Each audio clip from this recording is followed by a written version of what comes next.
Salut, moi c'est Jay, nous sommes le vendredi 14 février 2025 et aujourd'hui on a décrypté ensemble l'actualité crypto, la finance et le trading. Alors installe-toi confortablement, c'est parti.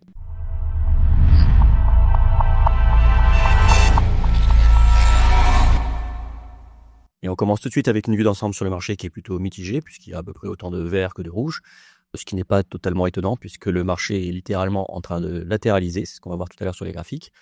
Et donc pas de grosses baisses. Pas de grosses hausses, hormis sur les éventuels meme coins. Et s'il y a quand même Hype qui est très très solide, c'est un très très beau projet ça. Donc c'est un DEX qui a sorti son token et qui est très très très robuste pendant cette baisse. Ça. Tout de suite on passe sur le Crypto Fear and Greed Index.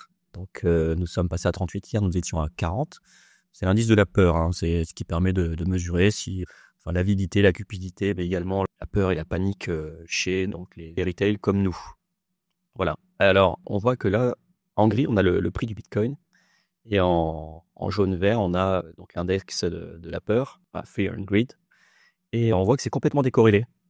Donc là, on a un Bitcoin qui est pas très loin de ses plus hauts historiques. Et pourtant, on a l'index qui descend. Parce qu'effectivement, par rapport aux attentes, qui sont hautes, vu que nous sommes théoriquement, le Bitcoin n'explose pas.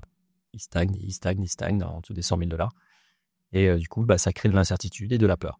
On va voir un petit peu les top crypto. Hein. On trouve un Bitcoin à 96 900$, ce qui représente une petite baisse de 0,5% sur 24 heures et 0,81 sur 7 jours.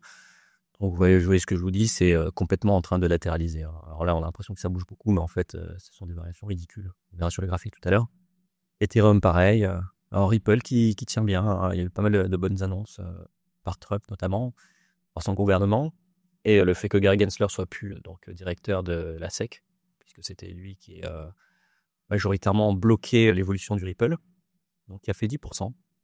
BNB également, BNB qui est donc le token de l'exchange Binance, qui est très solide. Alors on le voit que sur 7 jours, il le manque bien. Solana qui range. Généralement, Bitcoin, Ethereum et Solana ont à peu près la même tendance, sauf cas exceptionnel comme le jour où la sortie du token Trump, Solana avait pris une belle hausse qui a été ravalée dans la foulée. Et voilà, donc un Dogecoin à 0,26, quasiment stable sur les 7 derniers jours. Cardano qui tient bien aussi. Ça fait partie des cryptos américaines qui sont poussées justement par les États-Unis, puisqu'ils veulent faire des États-Unis la capitale des crypto-monnaies et mettre en avant du coup les projets américains. Donc c'est pour ça qu'on a Ripple, Cardano, SUI qui tient bien également. Je vous ferai une petite liste des tokens américains qui peuvent bien performer encore sur le reste de ce cycle. Voilà pour les plus grosses capitalisations. On va voir maintenant le calendrier économique, puisque hier nous avons eu donc news importantes. Alors en premier, nous avons eu les inscriptions au chômage, qui sont donc meilleures, plus faibles qu'attendues.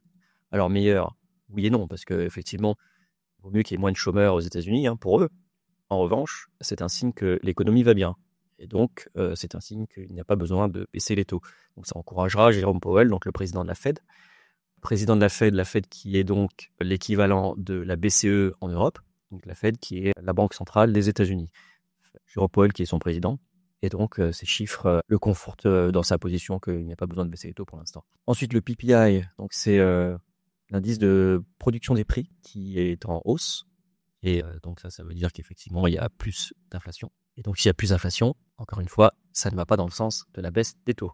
Alors, pourquoi on attend cette baisse de taux ? Je le rappelle, la baisse des taux, on l'attend parce que quand la Fed baisse les taux, ça veut dire que l'argent se fait moins rare, il est plus facile à acquérir, il est plus facile à emprunter. Donc, puisque l'argent est moins rare, les gens auront plus de facilité à l'investir sur des actifs à risque, comme les actions et notamment les crypto-monnaies. Voilà pour le sujet qui nous concerne. Et enfin, dernière news, donc c'était le rendement des obligations à 30 ans. Donc qui a baissé. Ça veut dire qu'il y a plus de demandes pour payer la dette américaine. Et donc ça, par contre, c'est un signe qui est plutôt bullish. Malheureusement, Jérôme Powell n'en tient pas compte. Hein, c'est pas. Alors lui, il regarde surtout les chiffres du CPI et du PCE pour arbitrer si effectivement il y a besoin de baisser ou d'augmenter les taux. Donc c'est pas, même si c'est bullish, ça n'a pas trop d'importance sur le marché. Alors pour aujourd'hui, on a également quelques news à 14h30 en France. Donc c'est l'indice des prix. Alors cet indice-là mesure la variation des ventes qu'il y a eu aux États-Unis hors industrie automobile. Voilà. Alors sur le calendrier, c'est marqué avec 3 étoiles, mais en réalité, ça n'a pas vraiment d'impact sur le marché. Vous pouvez trader tranquillement.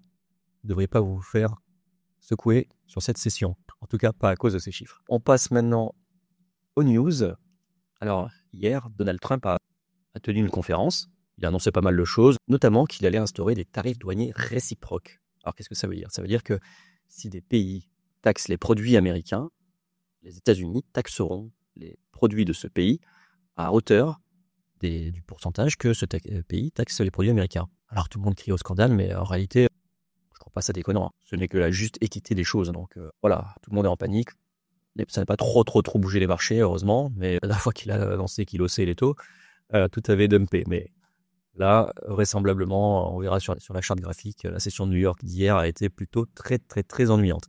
Alors, news suivante, qui est en relation avec son discours d'hier, l'application donc de ces tarifs va être reportée, ce ne sera pas immédiat, ce sera à partir du 1er avril. Voilà. Ensuite, toujours pour et là, c'est un sujet qui nous concerne un petit peu plus. Donald Trump affirme qu'il y aura de plus en plus de jobs qui vont être produits, et donc il pense que cela va créer une baisse des taux. Oui, on pense. C'est beaucoup moins fort que les paroles qu'il avait tenues la semaine dernière en disant qu'il va baisser les taux. Malheureusement, la Fed est complètement indépendante et le président des États-Unis, même le président des États-Unis, n'a pas d'impact sur cette décision. C'est Jérôme Powell qui décide et ce n'est pas Donald Trump. Donc là, aujourd'hui, il le dit avec un peu plus de pincettes parce qu'effectivement, il a dû se rendre compte qu'il n'avait pas ce pouvoir. Alors tout de suite, news suivante. Alors ça, c'est intéressant. C'est un graphique qui va montrer en fait la détention des wallets Bitcoin, alors des petits wallets face aux gros wallets. Et on voit que nous sommes à un des plus lots depuis les 5 derniers mois, un des plus bas. Donc qu'est-ce que ça veut dire? Ça veut dire qu'en fait, les investisseurs comme nous, des petits retail, en ce moment, beaucoup sont en train de vendre, alors qu'au contraire, les baleines, donc les gros investisseurs, ils sont en train d'acheter. Alors est-ce que c'est un signe? Est-ce que ce sont les investisseurs qui ont tout compris, les retail qui font n'importe quoi? Bon, je pense que c'est le cas. On va voir quelques surprises sur les semaines à venir. Suivante. Alors toujours sur le sujet des meme coins, dont je vous parlais hier. Hier, CZ, donc le CEO de Binance, a publié la photo de son chien et a donné son nom, qui s'appelle Broccoli. Alors, tout de suite, sur toutes les plateformes décentralisées, de tokens et meme coins dégénérés, donc il y a GMGN, il y a Pump.fun, il y en a d'autres, je ne vais pas vous les donner, et surtout je ne veux pas vous inciter à aller investir là-dessus, mais voilà, il y a un trader qui a turn un BNB, $700, et il en a fait 7 millions de dollars en 1 heure, en pariant sur un meme coin qui avait donc le nom du chien de CZ. Alors, il n'y en a pas beaucoup qui font ce genre de performance. Généralement, ce sont des insiders. C'est peut-être même lui qui a créé ce token et qui, derrière, a dump sur la communauté. Vous voyez, regardez, il a bien monté et puis derrière, il a perdu quasiment toute sa valeur. Donc, les meme coins, si vous n'êtes pas dans les insiders, donc ceux qui ont les news avant tout le monde, je vous déconseille très fortement parce que vous allez voir le truc monter, vous allez l'acheter par là en pensant que ça va continuer de monter, puis en fait, vous allez perdre toute votre valeur. Bon, après, vous pouvez mettre un petit montant que vous êtes prêt à perdre pour essayer, pour jouer, mais le faites pas trop souvent parce que forcément, vous allez perdre de l'argent. Ensuite, alors, nouvelle très bullish pour le XRP. Tout à l'heure, on voyait qu'il avait pris 9% sur les 7 derniers jours. Effectivement, donc la SEC. Alors, la SEC, ce n'est pas comme la Fed. La SEC, c'est l'équivalent de l'AMF en France. C'est le Security Exchange Commission. C'est l'autorité de régulation financière aux États-Unis qui a enregistré donc la demande de Grayscale pour un ETF spot XRP. Donc voilà, plutôt bullish pour le XRP. Et news suivante, également, la SEC enregistre du même fonds d'investissement une demande d'ETF spot pour le Dogecoin. On aura tout vu. En même temps, vu qu'il y a au gouvernement et qui est son bras droit, vous aurez compris, c'est Elon Musk, le token a vraiment pris de la valeur et est devenu plus ou moins stable parce qu'il y a un market cap qui est tellement élevé aujourd'hui que c'est très difficile de le faire bouger. Donc bon, c'est pas non plus complètement incohérent. Après, est-ce que ça a sa place dans un fonds d'investissement? Je suis pas certain, mais s'il y en a qui estiment que ça devrait être là, bah voilà. Et bien tant mieux pour les holders de Dogecoin. Alors tout de suite, on attaque la partie trading. Et donc là aujourd'hui, je tenais à vous montrer un petit peu comment moi je procédais quand je commençais ma journée de trade. Alors ce que je commence à faire, c'est que, alors on est sur le Bitcoin toujours. Moi, je trade sur le Bitcoin, je suis en daily. Donc là, un day, ça veut dire un jour. Ça veut dire que chaque bougie représente un jour. Donc là, vous voyez, on voit les élections, le run post-élection, la latéralisation dans ce gros range depuis. Mais on voit surtout cette latéralisation depuis 10 jours, avec la grosse chute qu'il y avait eu donc le 3 février à l'annonce des taxes envers le Mexique, la Chine et le Canada. Eh ben, le prix est complètement incertain. Donc moi, qu'est-ce que je fais? Je prends la bougie du jour précédent et je vais tracer le plus haut du jour et le plus bas du jour. H, ça veut dire previous day high, et puis L, c'est previous day low. Donc voilà, ça me permet d'encadrer un petit peu ma session. Et après, je vais zoomer. Donc je vais me mettre plutôt en 1 heure. 1 heure, je vais regarder un petit peu ce qui s'est passé sur le prix. Alors là, j'ai déjà tracé, je vous expliquerai pourquoi, des zones de support et de résistance. Et je passe en 30 minutes. C'est d'ailleurs comme ça que je vais tracer mes fair value gap. Alors, je vois qu'il y a un fair value gap baissier ici, donc une grosse résistance à la hausse. Ici, alors j'ai tracé des order blocks. Il n'y avait pas de fair value gap, mais il y avait des order blocks. Les order blocks, ce sont ce qu'on appelle la dernière bougie baissière qui va initier un mouvement haussier.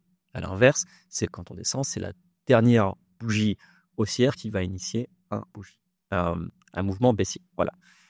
Et donc, sur le Bitcoin, ce que je vous disais, c'est que les fair value gap 30 minutes sont très puissants. C'est pour ça que j'aime bien me mettre en 30 minutes et les tracer. J'ai tracé les order blocks. Alors, les order blocks, je les ai fait plutôt sur 5 minutes, parce que je trade dans 5 minutes. C'est tout de suite en 5 minutes. Alors, on voit tout de suite que depuis hier, la tendance est plutôt baissière, mais qu'on a l'impression d'avoir touché une bonne résistance et que depuis, on est en train de remonter. Alors, la tendance immédiate serait haussière. Alors, moi, ce que je fais, c'est que je vais toujours attendre que le prix aille dans une de mes zones de confluence. Il y a une zone où il y a de fortes tendances que ça rebondisse. Hier, je vous avais montré que je prendrais plutôt une position par là, sur la 886. Hier, je vous avais montré que j'entrerais plutôt en position là, sur la 886. Mais je me suis dit qu'il n'était pas à négliger non plus les zones autour de la 618, donc qui est le ratio, le golden ratio en trading. C'est l'indicateur de retracement de Fibonacci. Vous voyez, je vais le supprimer, je vais le retracer.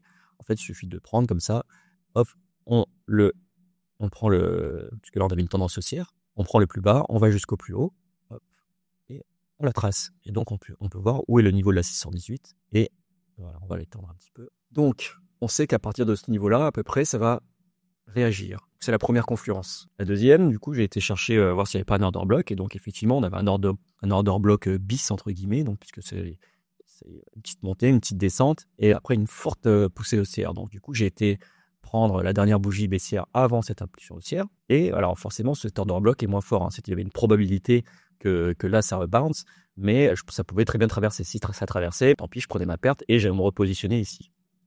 Donc là, ce qui s'est passé, c'est que à la session de New York, donc je me suis placé un tout petit peu au-dessus de la moitié de l'order block, tout comme je me positionne toujours à la moitié un petit peu en dessous de la moitié du fair value gap.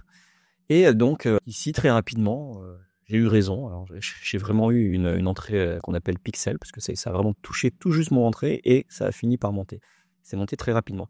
Moi, j'aime bien TP après sur la VWAP, donc la moyenne pondérée du jour. Voilà, parce qu'en fait, ça permet également de peser le poids du volume sur le prix. Donc cette moyenne, elle est pondérée et c'est vrai que moi, j'aime bien m'en servir comme zone de TP. Effectivement, j'ai eu raison. Ça m'a permis de clôturer ce trade à 4R. Donc 4R, qu'est-ce que ça veut dire? Ça veut dire que sur la zone bleue, là, donc quand je pose ce trade-là, c'est-à-dire que là, je rentre en position. Moi, j'estime que à partir en dessous de cette zone bleue, j'ai tort. Donc, je mets un stop loss. C'est-à-dire que là, en fait, le marché va me sortir. Si le prix traverse ma zone bleue par le bas, mon trade sera terminé et clôturé en stop loss. Voilà. Et donc, je vais perdre un R. Ça, c'est ce qu'on appelle mon risque. Là, je peux calculer mon risque en fonction de ce que je suis prêt à perdre. Voilà, donc j'ai un R. Et pour un R de gagner, si par exemple mon risque c'est de $100, si le prix touche là et que ça traverse, je perds $100. En revanche, si ça le touche et que ça va chercher jusque là, effectivement, donc il y a un risque-reward ratio de 4. Donc 4 R, du coup, si j'ai risqué $100 sur cette variation-là, sur cette variation-là, je vais prendre au contraire 4 fois $100, donc $400. Et après, je peux être beaucoup moins gourmand, je peux réduire mon risk-reward à 2 par exemple pour sécuriser et être sûr que je prends 2. Mais c'est vrai que là, quand c'est New York, on peut aller chercher quand c'est New York, c'est-à-dire quand on est sur la session de New York, on peut aller chercher des multiplicateurs un peu plus élevés. Voilà. Alors, j'espérais qu'on ait un beau rebond, mais c'est vrai que les chiffres d'hier étaient assez mitigés. On est monté, on est redescendu, puis on range éternel. Et donc, ce matin, voilà, j'avais tracé mon fair value gap M30 et ça m'a permis d'identifier cette zone de short. Donc là, on est en zone de short et j'attendais que le prix remonte dans cette zone. Alors, j'ai pris un petit peu peur au début parce que j'ai vu cette grosse bougie, je me suis dit, on va avoir une impulsion et tout. J'ai quand même pris ma position ici, à 97 092 dollars. Et depuis, je suis en trade. Donc là, je pourrais peut-être TP. Ouais, on est sur la VWAP. Là, je pourrais peut-être TP. Je vais aller chercher un ratio un peu plus élevé, mais effectivement, je pourrais peut-être TP maintenant. Bon, je vais voir tout à l'heure quand j'aurai terminé de tourner la vidéo. Mais voilà comment je prends les positions. J'aime pas prendre des positions au milieu tant que je suis pas dans une zone de confluence. Je regarde aussi le RSI, je regarde les liquidations. Alors je rappelle encore une fois que je ne suis pas conseiller en investissement. C'est pour ça que je vous montre mes trades a posteriori. Ne copiez pas bêtement, ne faites pas les mêmes choses, ne faites pas exactement les mêmes trades que moi, parce qu'il m'arrive de me tromper et moi je mesure mon risque. C'est-à-dire que si je perds, je sais combien je perds et je ne perdrai pas plus. J'utilise du levier, le trading c'est très risqué. On peut gagner beaucoup, mais on peut également perdre beaucoup. Donc, je le rappelle, je ne suis pas conseiller financier. Chacun doit mesurer son propre risque et son aversion au risque. Voilà, c'est tout pour aujourd'hui. Je vous remercie de m'avoir écouté. J'espère que la vidéo vous a plu. Si c'est le cas, n'hésitez pas à liker, à vous abonner, à activer la petite cloche. Ça permettra à YouTube de vous proposer plus de mon contenu et également ça permettra à la chaîne de prospérer. Merci, à demain.